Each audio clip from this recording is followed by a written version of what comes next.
Suddenly, there was a loud meowing coming from the bushes. Watson! Somebody call Watson! Hi, it's Desiree. My goal is to bring more books into your homes, from my bookshelf to yours.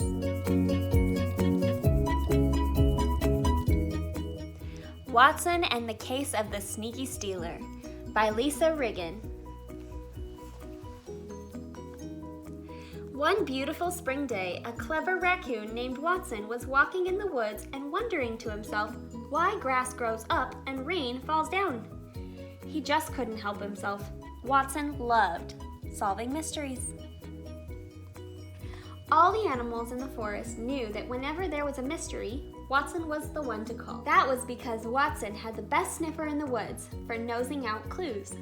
Watson had just started sniffing at the grass when suddenly there was a loud meowing coming from the bushes.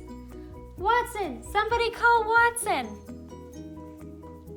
Watson jumped through a bumbleberry bush and landed nose to nose with Candy Cat. Watson, I could really use your help.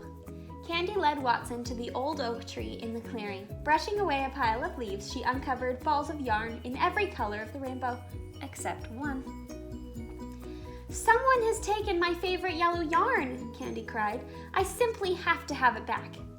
Watson started sniffing for clues right away. He picked up a rock and tickled the worm hanging underneath.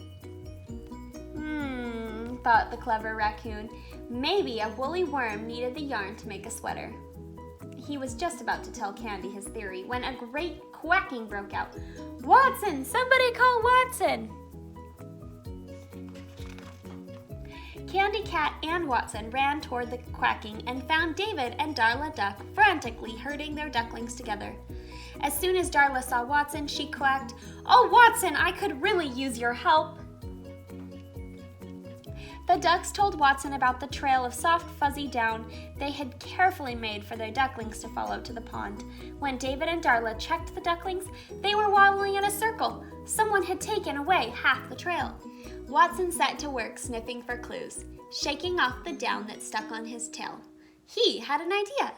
Perhaps a horde of hedgehogs made away with the down stuck to their quills. But before he could break the case, he heard some serious squeaking. Watson! Somebody call Watson! The animals rushed towards the squeak and discovered Ronald Rat scurrying back and forth in front of his garden, muttering to himself, "It's gone! My rope is gone!" Ronald called Watson over to take a look at the missing section of fence. "Watson, it was one of my greatest treasures." Watson began to feel a little overwhelmed. There sure were a lot of mysteries to solve today, and he didn't want to disappoint his friends. "Can you help me, Watson?" asked the rat. "Well," said Watson, "I think so. I mean, of course you can," cried Darla Duck. "Watson, we believe in you." So Watson started looking for clues right away. He sniffed the peas and wondered what kind of creature could have taken the rope. When all of a sudden, Candy Cat meowed, "My yarn, my beautiful yellow yarn!" There it was, peeking around the edge of Ronald Rat's pea patch, was a bit of yellow yarn.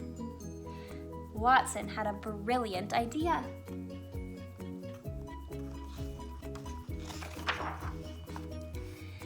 With Watson in the lead, the group tracked the trail of yellow yarn from Ronald Rat's garden, past the duck's pond, and through the woods until they found themselves circled around the old oak tree. "Look!" squeaks Ronald. "Watson, it must be up there!" Slowly, Watson pushed back the leaves, and there, in the crook of branches of